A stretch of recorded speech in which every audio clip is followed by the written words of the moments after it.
केंद्रीय कर्मचाऱ्यांसाठी आजवरची सर्वात मोठी अपडेट.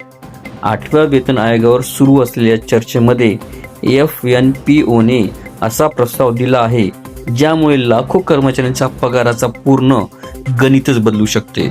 आतापर्यंत 2.5 ते 3.0 फिटमेंट फॅक्टरची चर्चा होती, पण आता थेट 3.25 फिटमेंट फॅक्टरची मागणी करण्यात आली.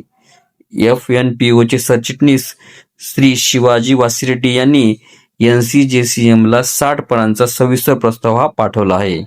त्यामध्ये नवीन वेतन रचना, वेतन मॅट्रिक्समध्ये बदल, भत्ते, पदोन्नती, सेवा, अटी आणि सर्वात महत्त्वाचं म्हणजे multi fitment factor model.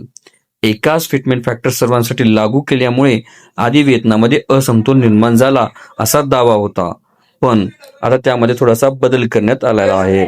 Level 1 ते 5 मध्ये 3.0, लेवल 6 ते 12 मध्ये 3.05 ते 3.10, नंतर लेवल 13 ते 15 मध्ये 3.05 ते 3.15, लेवल 16 व त्यावरील 3.20 ते 3.25. म्हणजेच खालच्या व मध्यम स्तरावरील कर्मचाऱ्यांना मोठा दिलासा मिळणार आहे. फिटमेंट फॅक्टर 3.25 झाला तर पगार किती वाढेल, तर आपण त्याचे आकडे ऐकून खूप थक्क व्हाल. त्यामध्ये लेवल 1च जर पाहायचं गेलं तर सध्याचा पगार आहे 18,000, तर फिटमेंट फॅक्टरनं 3.25 वर जर घेतलं तर 58,000 प्लस होणार. लेवल 10चं ग्रुप ए मध्ये एंट्री झालेली असेल तर 1.80 लाखांपेक्षा जास्त असेल. लेवल 18 टॉप लेवल, ज्याचा 8 लाखांपेक्षा जास्त पगार असणार आहे. म्हणजे अनेक प्रकरणांमध्ये पगार 2 ते 3 पट वाढण्याची शक्यता आहे.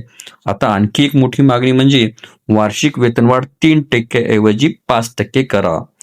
तर याचा सर्वाधिक फायदा होणार आहे तो गट C आणि गट D कर्मचाऱ्यांना, ज्यांना पदोन्नतीच्या संधी या कमी आहेत. पुढं काय, तर 25 फेब्रुवारी 2026 NCJCM आणि मसुदा समितीची बैठक आहे.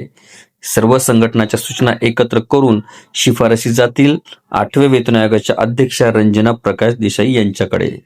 केंद्र सरकारच्या अनुमतीनंतरच याचा अंतिम निर्णय होणार आहे. हा अपडेट महत्त्वाचा वाटला असेल तर चॅनलला लाईक करा, सर्व केंद्रीय कर्मचाऱ्यांपर्यंत शेअर करा आणि अशाच सरकारी अपडेटसाठी चॅनलला सबस्क्राईब करायला मात्र विसरू नका. तुमचं मत काय, तर फिटमेंट फॅक्टर 3.25 शक्य आहे का, हे कॉमेंट्समध्ये नक्की सांगा.